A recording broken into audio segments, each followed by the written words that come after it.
Il est 5 heures ce samedi matin. Je quitte Nantes pour tenter de rejoindre La Roche-sur-Yon en stop. Pour l'instant, le plus dur, c'est le silence. Les voitures se font extrêmement rares à cette heure-ci et le thermomètre ne grimpe pas bien haut.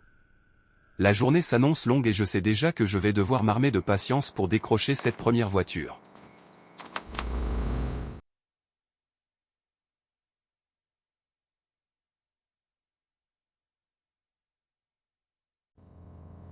Je suis désolé, je vous ai installé à l'arrière, j'ai des colis à déposer. En stop, il faut Il n'y a savoir pas de accepter problème. les règles du jeu. Quand une voiture s'arrête enfin, tu t'adaptes. Pas de place à l'avant à cause des bagages? Aucun problème, je grimpe à l'arrière et je me fais tout petit.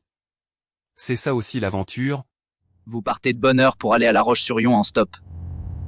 5 heures du matin, c'est matinal. Il faut que je sois avant 9 heures chez les parents.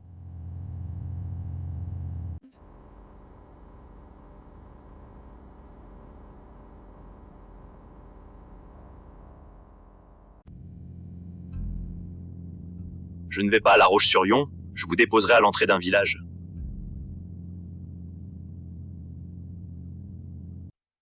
Bon, par contre, niveau itinéraire, on oublie l'efficacité de l'autoroute.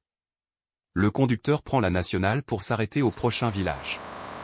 Alors oui, l'autoroute aurait été beaucoup plus simple et directe pour La Roche-sur-Yon, mais en stop, on ne fait pas la fine bouche, chaque kilomètre gagné est une victoire.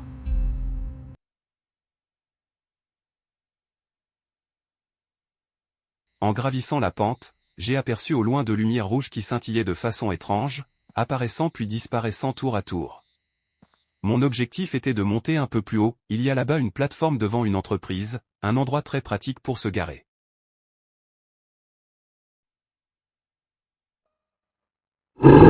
La ferme, tu me fais chier! Mais c'est quoi ça?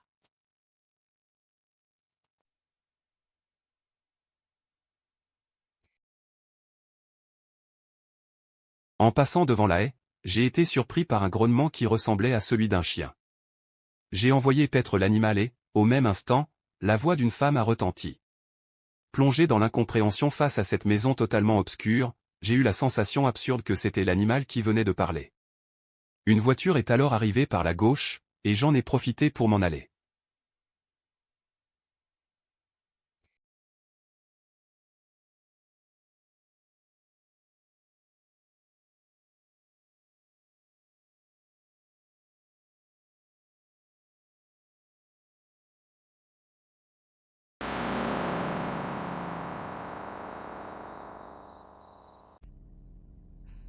Je ne sais pas ce qui se trame derrière nous, il y a 2 lumières rouges qui nous escortent curieusement. Je vais accélérer pour distancer cette chose étrange derrière nous. Impossible de savoir ce qui nous talonnait, mais une chose est sûre, à 80 km/h, ce n'était pas une voiture qui roulait en marche arrière. Ça y est, cette chose étrange ne nous suit plus, elle a fini par lâcher prise.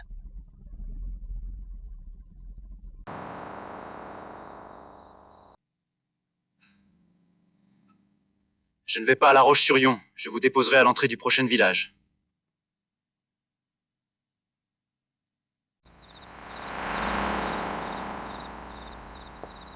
« 6h30 du matin. La nuit enveloppe encore le village. Pas un souffle de vent, pas une goutte de pluie. Le calme absolu. Je marche seul, me dirigeant vers la sortie du village pour faire du stop. Le moment où tout bascule. Soudain, un petit bruit de branches cassées. Puis, un fracas violent.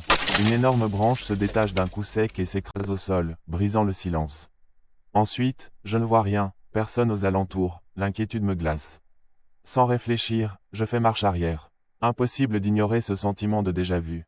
Mon esprit se déconnecte de la logique et me ramène en arrière, à ces 2 lumières rouges, qui se déplaçaient derrière la voiture un peu plus tôt. Était-ce un avertissement? La raison me dit que cette branche est tombée par le simple effet de la nature, un coup de chaleur ou le poids du bois. C'est probable, mais ce matin-là, la coïncidence était trop parfaite. La nature, ou autre chose, avait décidé que je ne devais pas aller plus loin.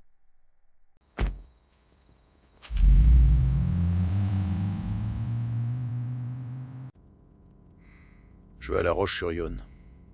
Merci.